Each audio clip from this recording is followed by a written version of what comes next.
এই সোশ্যাল মিডিয়াতে, যেখানে ইউটিউব আছে, ইনস্টাগ্রাম, ফেসবুক, আরও বিভিন্ন কত কত জিনিস, এই সব জায়গাতেই তুমি যদি খুঁজতে যাও যে আমাকে 4টে জ্ঞানের কথা শোনার আছে, মনকে পিউরিফাই করার জন্য ভিডিও বা অডিও শোনার আছে, তুমি প্রচুর লোক পাবে। জ্ঞান সবাই এখন ফ্রিতে দিতে আরম্ভ করে দিয়েছে, কিন্তু টাকা কেউ দিচ্ছে না। একটা বড় বাস্তব জিনিস এটা হলো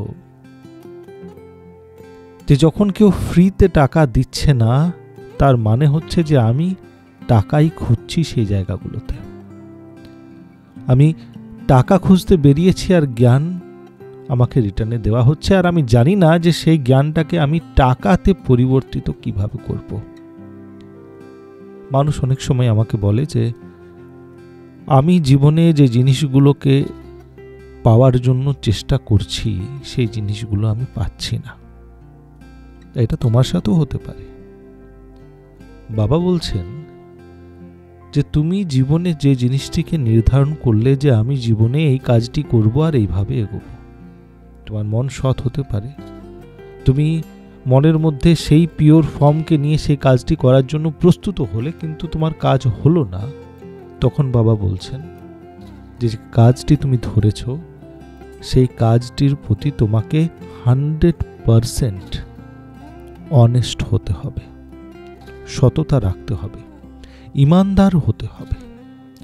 যদি তুমি এই কাজগুলোকে না করে শুধু ভাবছো যে একটা বড় সুন্দর ছবি এঁকেছি, সেটা শুধু পেন্সিলে আঁকা হয়েছে, এর মধ্যে রং ভরে দেবে অটোমেটিক কেউ এসে, এরকম তো কিছু হবে না।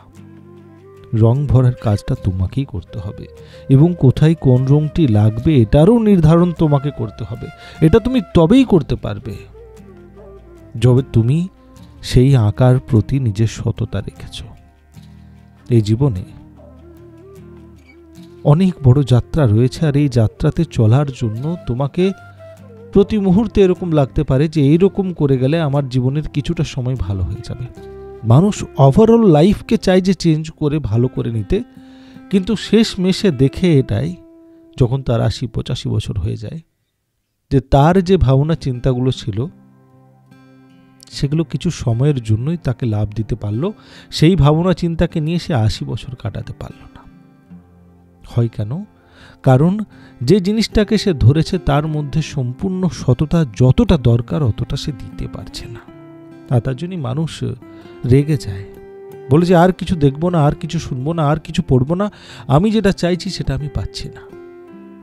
তুমি যেটা চাইছো তার প্রতি তুমি সৎ হতে পারছো না। সৎ না হওয়ার জন্যই সমস্যা। অনেক সময় মানুষ বলে যে চেষ্টা প্রচুর করেছি নতুন নতুন জিনিস করার, কিন্তু বাইরে আমি সেই রকমের মানুষ খুঁজে পাচ্ছি না, সেই রকমের বন্ধু খুঁজে পাচ্ছি না, যার সাথে আমি এই নিজের যে ধারণা রয়েছে সেটাকে আরও বৃহৎ করবো, আরও বড় করবো, আরও প্রকাশমান করবো। একটা বিজনেস আইডিয়া আছে, কিন্তু সেটাকে শেয়ার করার মতন মানুষ নেই যে তোমাকে সঙ্গ দেবে সেই বিজনেসে, সেই রকমের মানুষ খুঁজে পাচ্ছ না, কারণ তুমি সেই কাজের মধ্যে সেই সততা রাখোনি। তুমি সবসময় কি খুঁজছো? যে কেউ এসে তোমার কাজটা করে দিক। তোমার নিজের সেই কাজের প্রতি সততা নেই। তুমি বন্ধু খুঁজছো নিজের লাভের জন্য, তার জন্য পাচ্ছ না। এই পৃথিবীতে জানো, বাবা বলছেন যে কুকুরকে দেখো, এই যে কুকুরকে দেখছো, এই যখন মানুষের সাথে প্রেম করে তখন কিন্তু তার কোনো চাওয়া পাওয়া নেই। সে কিন্তু তোমার ধনসম্পত্তির উপরে কোনো রকমের কোনো কুদৃষ্টি দেয়নি, সে তোমার বাড়িকে কিভাবে নিজের করে নেবে সেটার উপরে কুদৃষ্টি দেয়নি, সে এটা দেয়নি যে তোমার স্ত্রীর কাছে যে গয়নাগুলো আছে কালকে সে পরে ঘুরে বেড়াবে বাজারে, সেটারও তার কিচ্ছু এরকম চাহিদা নেই। তার চাহিদা শুধু এটা আছে যে তুমি যদি তাকে ভালোবাসলে সে তোমাকে রিটার্নে ভালোবাসা দেবে। তুমি যদি আজকে তাকে একটা রুটি খেতে দিলে কালকে সেই সময়ে আবার সেই দুয়ারে দাঁড়িয়ে যাবে যে হয়তো আজকেও দেবে। এই যে মনের টান, এই যে মনের মিল, এটাতে কোনো ভেজাল নেই। সেই কুকুর সেই সততাটা রেখেছে। দুই রকমের মানুষ আছে পৃথিবীতে। এক রকমের মানুষ এই পৃথিবীকে বলে যে তোমরা যা যা কাজ করছো এই পৃথিবীর মধ্যে থেকে, আমি যেরকম বলছি সেরকম করো, আর এক রকমের মানুষ আছে যেই রকমই পৃথিবী চলছে সেই রকমই আমি হয়ে, সেই রকমই অনুগত হয়ে নিজের জীবনের কিছুটা অংশ সুখে কাটিয়ে নেব।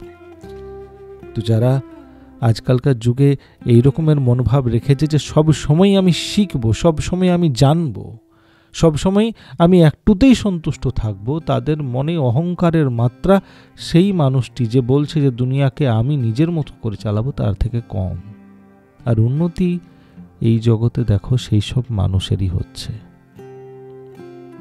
যারা সব কিছু নিজের কাছে করতে চাইছে, তাদের কিন্তু উন্নতি নেই। ভিডিওটি ভালো লাগলে অবশ্যই শেয়ার করবে, ফেসবুকে যদি দেখছো তাহলে ফলো করবে, ইউটিউবে দেখলে সাবস্ক্রাইব করবে।